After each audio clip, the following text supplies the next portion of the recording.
Sadə riyazi əməliyyatlar. Bugünkü dərsimiz en qədər az olacaq. Sadə riyazi əməliyyatlar dərsidir, həmçinin faizlər. Məsələn, belə deyim, bir rəqəmi digər rəqəmi vurmaq üçün, toplamaq üçün, bölmək üçün, çıxmaq üçün heç bir koddan yaxud düsturdan istifadə olunmur. Sadə əməliyyat olduğu üçün. Bu ilk zamanlar öyrənəcəyimiz, belə deyim də, Excel'in əlifbasında A, B hərfi kimi düşünün. Məsələn, 10 vurulsun, məsələn, 10 bərabərdir bu vurulsun bu işarə. Sizi belə başlayalım. Baxın, bu işarə, gördüyümüz bu işarə.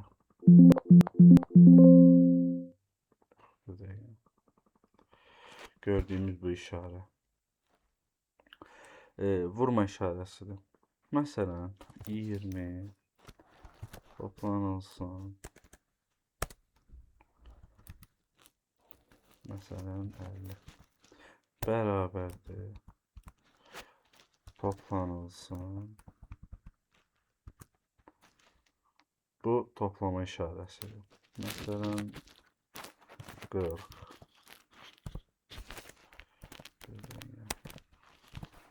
bölünsün 10 bərabərdir.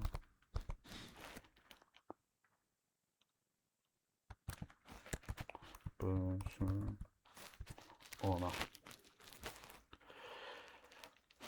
Bu sadə belə deyim, üsuldur. Hesaplamanın sadə üsullarından biridir. 60. Bunu 60 eləməyək. Bu neydi? 30. Çıxılsın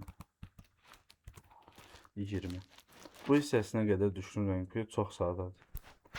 Düzdür, yoxsa?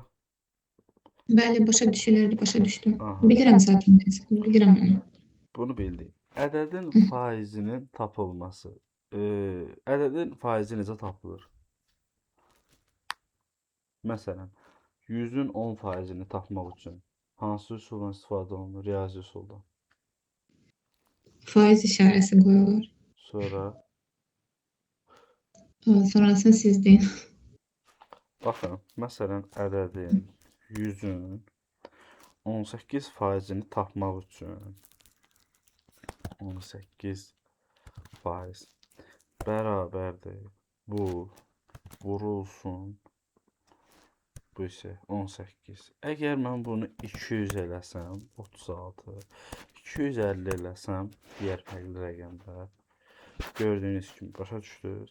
Yəni, məsələn, 100 manatlıq məhsul alamsan, 18 faizi eləyir 18 manat. 200 manatlıq məhsulun faizi 18 faizi eləyir 36 manat. Bunu eləmək olar, məsələn, 30 faiz.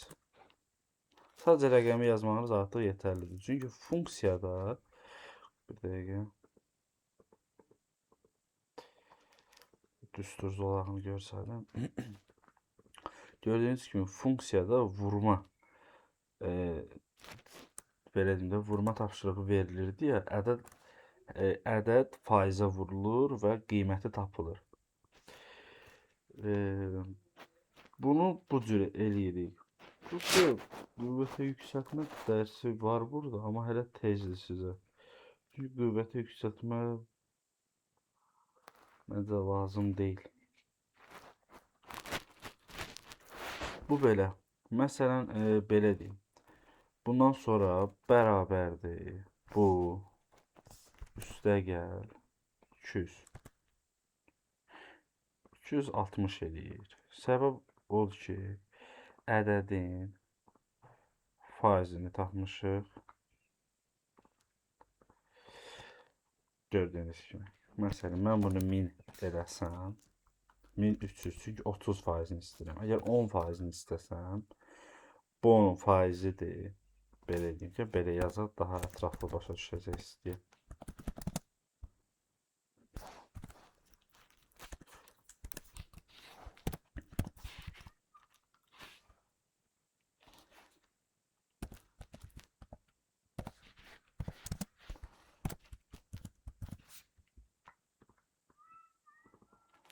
Bu əsasın faizidir. Başa düşdünüz də? Bu əsasın özüdür, faizidir. Bu da əsasın faizidir.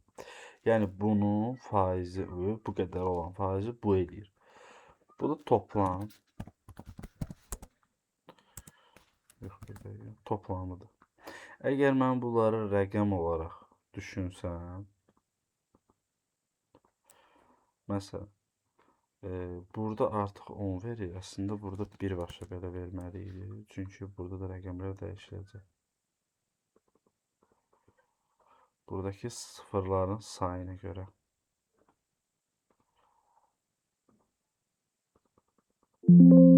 Aha.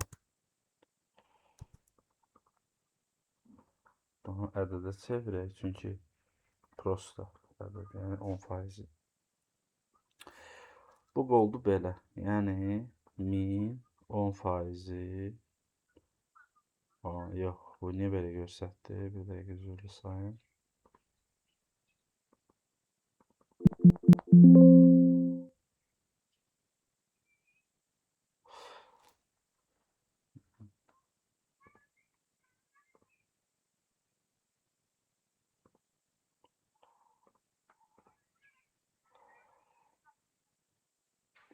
Bir dəqiqə.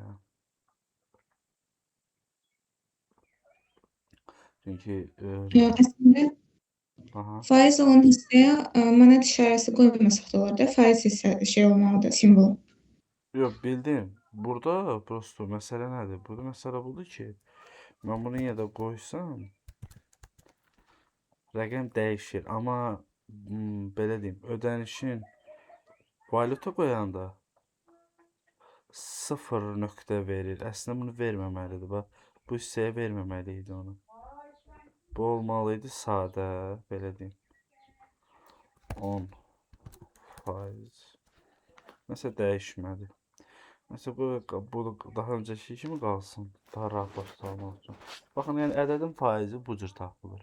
Vurma, toplama, bölmə və çıxma.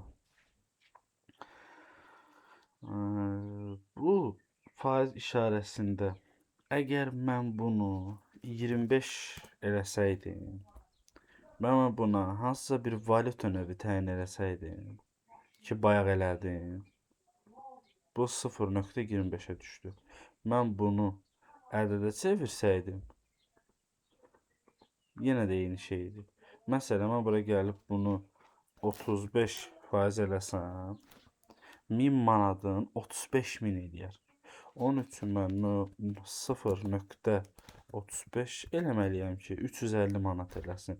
Çünki bunlar artıq valyuta kimi görünür deyə. Gördüyünüz kimi mən 35 yazanda artıq 350.000 yox, 35.000. 350 35.000 göstərir. Başa düşdünüz? Bu cür gedir. Çünki burada elə bil belə deyim, sütunlarda dəyişiklik olur, digər komandalar verilir deyə. Artıq faiz orada öz rolunu dəyişir. Sonra bir ədədin nəticəsinin formulu. Yəni ümumi məbləğin hesablanması. Bu bir üsul idi. Burada digər bir üsul nədir? Məsələn, bunu biz burada gördük də, məsələn, burada gördük də, bununla bunu topladım, все okeydir. Burada belə eləyəcəyəm. Bərabərdir bu topla mötərizədə A2 vurulsun faiz. Bu üsulda mümkündür. Bu üsulda mümkündür. Gördüyünüz kimi.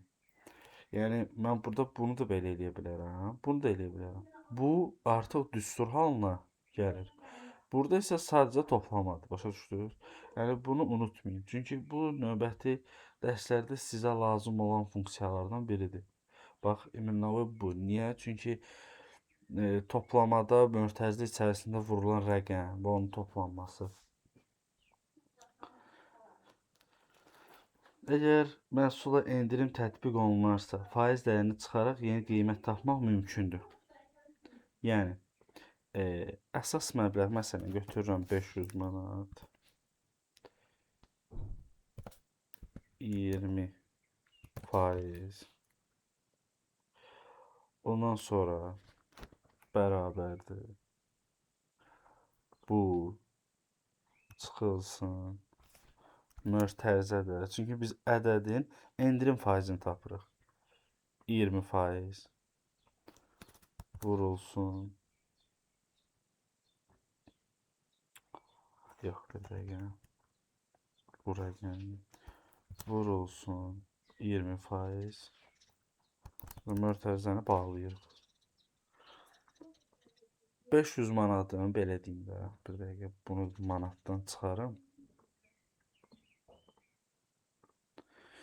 Baxın,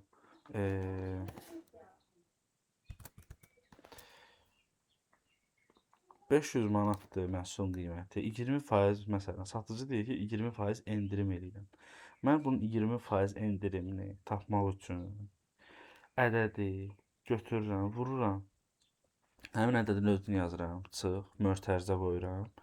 500 vurulsun faizə. Neçə faiz deyir? Məsələn, mənə qayıdıb desək ki, mən bunu 25% eləyirəm. Bir dəqiqə. 25% eləyirəm. Bu düşür 375 manata. Endirim məbləğini də tapmaq üçün bərabərdir. Bu çıxılsın.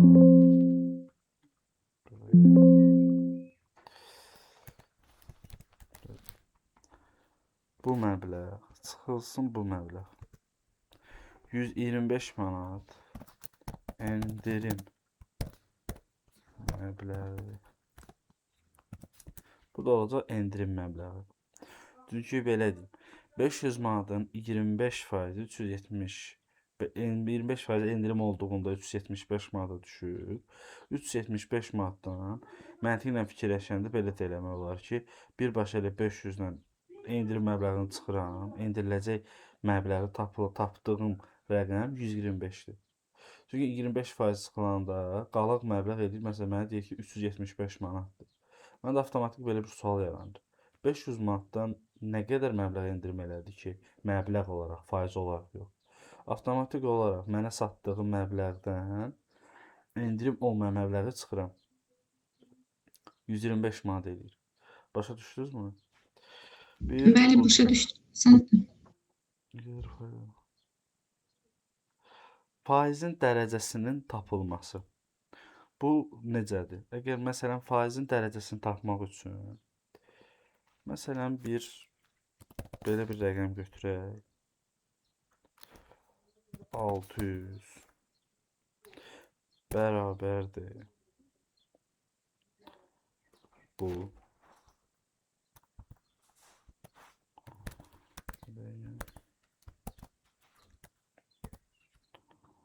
1200. Ben bunu bütünlüğüne çevireyim. Eğer ben bunu faize çevirəcəmsə, gördüğünüz kimi, baxın, 1200, 600 faiz miktarıdır. Bunu belə başa salın, daha rahat.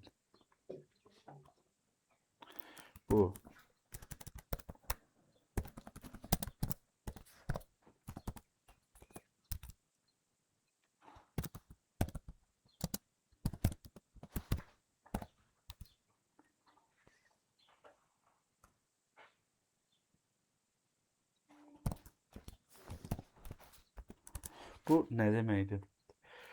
Bu məntiq, məsələn, siz necə düşünürsünüz ki, bu məntiq necə ola bilər?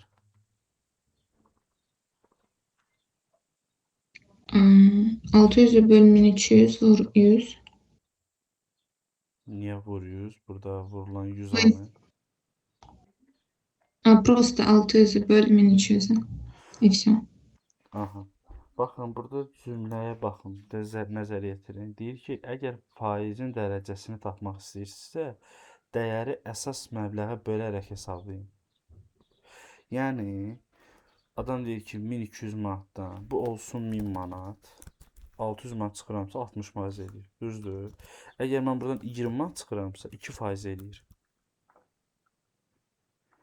Belə deyim də, çox uzaq böyük məbləğ olmasın. 100 manat. Mənə deyir ki, 20 manat çıxıram. Neçə faiz eləyəcək? 20 manat. 20%. 25% də artıq olacaq 25%. Əgər bu məbləğ olarsa 1000 manat, 25 manat onun 3% eləyir. Yəni bərabərdir məbləğ vurulsun faizə. Fikrim başa düşdünüz? Yəni məbləğ faizə vururam, endirim olacaq, məbləğ tapıram. Sual oldu nəsə? Qaranlıq qaldı? Yox, başa düşdüm. Yox, yəni tam başa düşməyinizi istəyirəm. Çünki sabah imtahan olacaq. Hər ayın sonu unutmayın ki, testlər olacaq. Ona qoşulmaq məcburiyyətdir. Çünki o dərsliklə bu testlər sizə düşəcək suallardandır. Avtofil. Keçən ikinci dərsə. Flash fil, avtofil, yəni Ctrl Y. Ctrl Y. Belə deyim. Bir mətin götürək. Bir dəqiqə.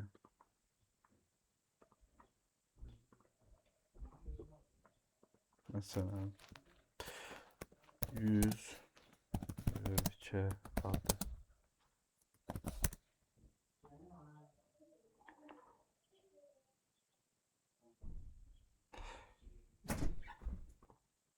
Baxın, 100 ölkə adı. Aralıqları görürsünüz, düzdür?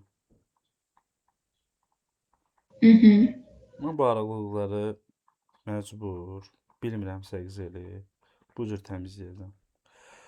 Sütuna vuracam, kontrola sıxıb saxlayacam, vurub sıxıb saxlayacam, sağ düymə sil, düzdür? Amma bunu bu cür eləmirik. Bunu biraz aralayayım, tam rahat görəsiniz. Ctrl A eləyirəm. Yox, bir dəqiqə. Gəlirəm, opşu götürürəm bunu.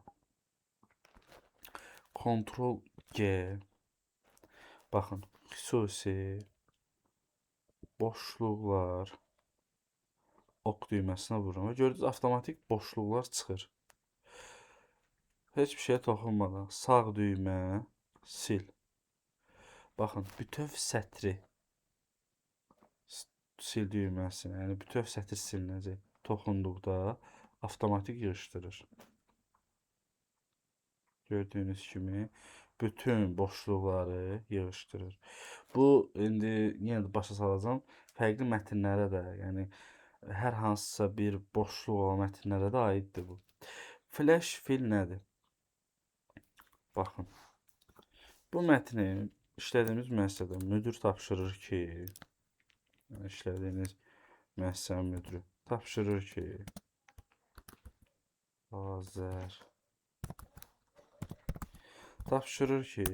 bunu sürətli şəkildə bu bir tərəfə köçür, düzdür? Bunu Ctrl Y ilə də gördünüz, avtomatik götürür. Vurduqdan sonra bax ilk də birinci yazını yazırıq, enter, Ctrl Y. Avtomatik köçürür. Və yaxud bir dəqiqə, mən sizə flash fili göstərirəm. Aha. Ctrl Y məsələn yadımdan çıxıb. Mən bunu necə edeyim? Rəhbərlik bunu tapşırır. Bunun üçün flash fil doldurma. Baxın, Ctrl Y. Dəyərlər avtomatik daxil edin. Nəticə kimi istədiyiniz bir neçə nümunə daxil edin və aktiv xananın doldurulmasını istədiyiniz sütunda saxlayın. Mən bura istəyirəm. Mən buna toxunuram. Və avtomatik köçür. Gördünüz bunu? Bəli. Mən deyirəm ki,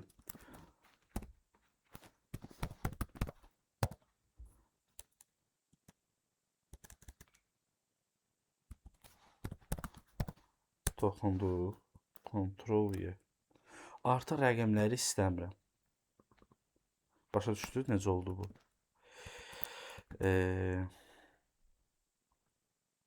Baxın. Gəlmişəm bura. Və rəhbər indi mənə deyir ki, yox, mən rəqəmləri istəmirəm, sadəcə ölkələrin adları qalsın.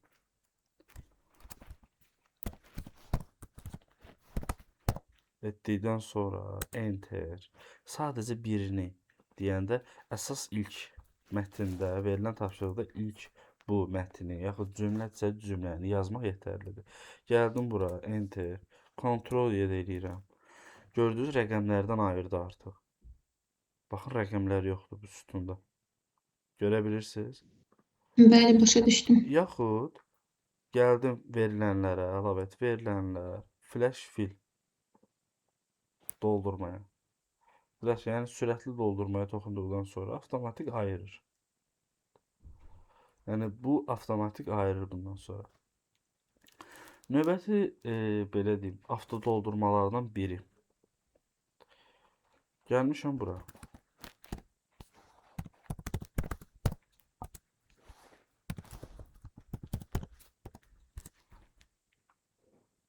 Rəhbəri deyir ki, məsələn də indi lordu deyim. Tapşırıq belədir ki, vətəndaşların adları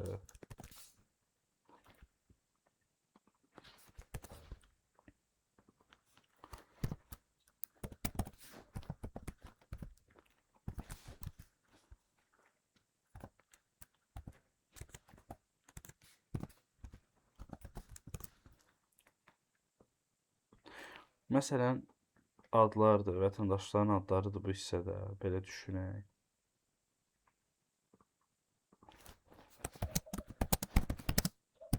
Bunun ən tez variantı budur. Ki, mən rahat görsədə bilim. Biri Türkiyə vətəndaşıdır, biri Azərbaycan. Bunu tək-tək yazmıram. Sadəcə, baxın, bu hissədən tuturam, aşağı sürüşdürürəm. Gördünüz? Yəni, sadəcə bunu eləməyim yetərlidir ki, bu vətəndaşın qabağına Azərbaycan, məsəl üçün Azərbaycan, Türkiyə. Növbət dərslərdə sizə başa saldım, yəni, burada ID adresləri olduğu halda ölkələr necə dəyişir? Əgər if düsturu ilə, if əgər də belə deyim, bu türk dilində də ifdir. Türk dilində əgər düsturudur, ingilis dilində if düsturu ilə bunu işləməni göstərəcəm yaxın zamanda sizə. Yəni necə? Məsələn, Murad OK Azərbaycan, Elvin Azərbaycan olmalı, amma Türkiyədir. Mən də bura Türkiyə yazmışam. Niyə? Niyə bu səhvə yol verilir? Yəni o düstur sayəsində, verilən cədvəl sayəsində onu ora əks eləmək mümkündür. Yəni ora əks olunacaq. Eynən bundan sonra baxın 1 məsələn yazıram 2 3 4 5 6 düzdürmü? Bunu belə elədim. Sürüşdürdüm, rəqəm üzü yuxarı gedir. Düzdür? Amma mən deyirəm ki, bunu eləməkdənsə sequence düsturu var. Toxunuruq 100 və bağlayırıq möhtəzəni. Çox rahat. Gördünüz? Bəli. Məsələn, bu olmasın 100. Olsun, məsələn, 50. Baxın, 50-yə qədər gəldi. Olsun, 50, 555.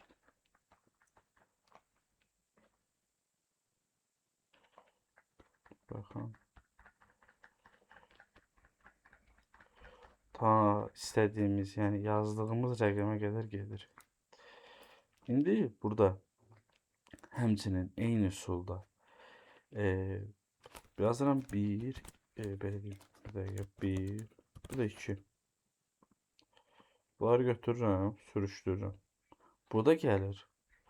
Buradakı tapşırıqlara əsasən xananı köçür. Yəni götürdüyün xanaları təkrar köçürür. Məsələn, belə deyim, bunu mən bir dənə aşağı versəm 1.5 edəcək. Və artıq başqa bir rəqəmlər gələcək. Başa düşdünüz? Çünki sistem Excel yəni bunu düşünür ki 1, 2, 1, 2, okey. Əgər bunun ardı bu şəkildə gəlirsə, bu avtomatik bu növbəti rəqəmin summasına vurulur. Əgər yox, xanaları köçür verirəmsə, bu artıq dəyişir. Bu bir. Sonra tarixlər. Ədədin, məsələn, tarix. Tarix necə olmalıdır? Mən düşünürəm ki, tarix bu cür olmalıdır ki, baxın, məsələn, mənim kompüterimdə hal-hazırda bu cürdür. Yəni, məndə belə göstərir. İndi ola bilsin ki, bəzi kompüterlərdə bu nöqtə ilə də ola bilər. Mən bura toxunduqda, başlanğıca gəldikdə, bura gəldikdə avtomatik tarix verir. Gördünüz? Məsələn, mən bura yazdım 12, 21, məsələn, filan rəqəm. Ümumi verdi. Məsələn, mən bura gəlirəm, belə bir şey yazıram.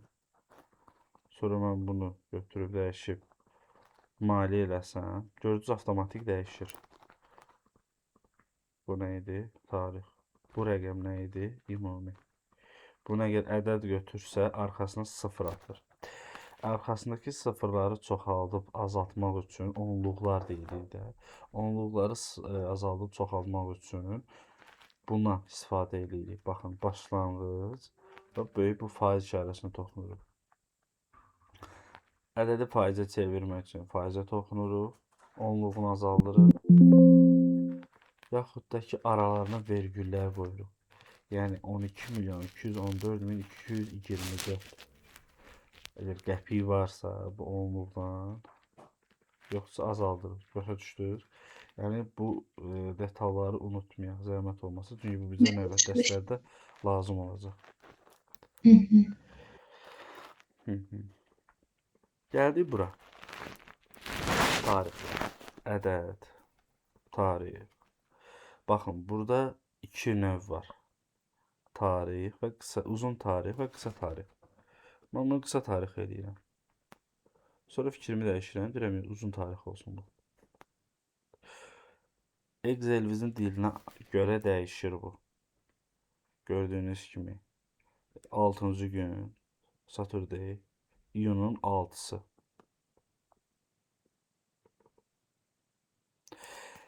Ayların tarixi ilə bərabər həftənin günlərini də qeyd eləyir orada. Sunday, bazar günü, Monday, birinci gün, Tuesday, ikinci gün və ayların tarixinə görə. Məsələn, mən bunu aparıram. İyul. Görürüz, avtomatik iyula qədər gedir. Hətta mən bunu götürüb bura qədər gətirsəm, 2027-ci ilə qədər gələcək. Çünki mən bundan uzun tarix modunu istədim. Menyudan bunu tələb edirəm.